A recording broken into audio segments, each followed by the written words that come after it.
కేంద్ర హోంమంత్రి Amit Shah deep fake వీడియోలు అయితే ఇప్పుడు సంచలనంగా మారాయి.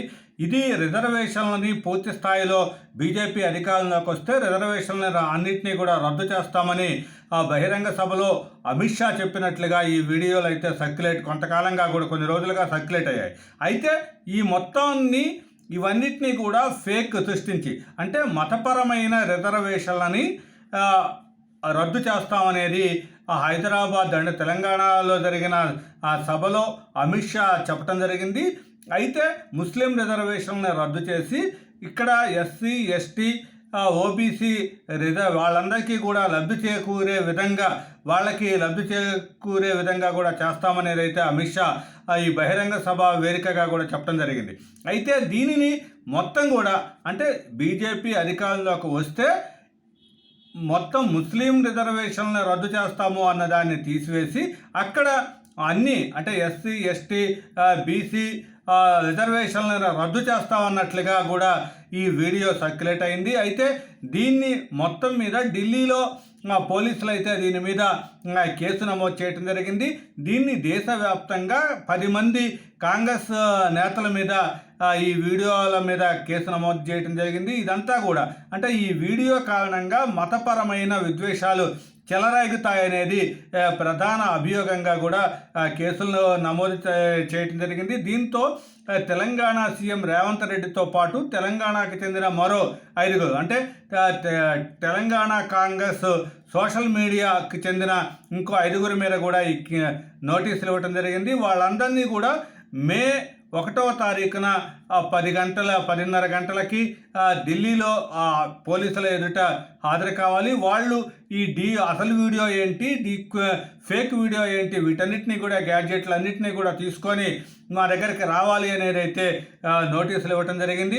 దీంట్లో ఇంకో కీలకమైన అంశం, దీంట్లో ఈ కేసులో ఎఫ్ఐఆర్లో కీలకంగా మొత్తం కూడా మతపరమైన విద్వేషాలని రెచ్చగొట్టేవిగా ఈ ఫేక్ వీడియోని చేశారు అనేది అయితే చెప్పడం జరిగింది. దాంతోపాటుగా అస్సాంకు చెందిన కాంగ్రెస్ నేత రితోమ్ సింగ్ని కూడా ఇప్పటికే ఈ కేసులో మొదటి అరెస్ట్ అయితే జరిగింది. అతన్ని ఢిల్లీ పోలీసులు అరెస్ట్ చేయడం జరిగింది.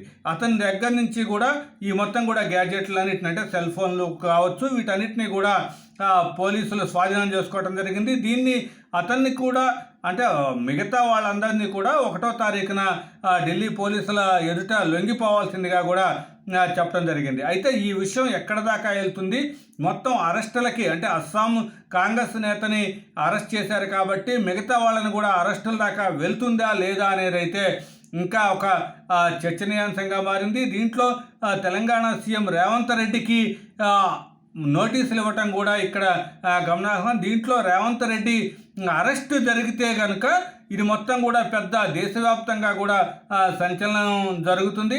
కాకపోతే కాంగ్రెస్ నాయకులు కూడా దీని మీద పూర్తి స్థాయిలో స్పందించడం జరిగింది.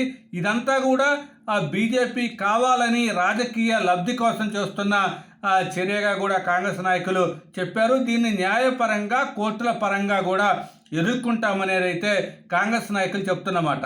అయితే ఇదే ఇంకో విషయంలో కాంగ్రెస్ మేనిఫెస్టోలో లేని అంశాలని ప్రధానమంత్రి మొత్తం కూడా లేని అంశాలన్నింటినీ కూడా ప్రధానమంత్రి వక్రీకరిస్తున్నారు. అదేవిధంగా అది కూడా ఒక తప్పుడు అంటే చట్ట విరుద్ధంగా చేసినట్లే అనే వాదన కూడా వినిపిస్తోంది.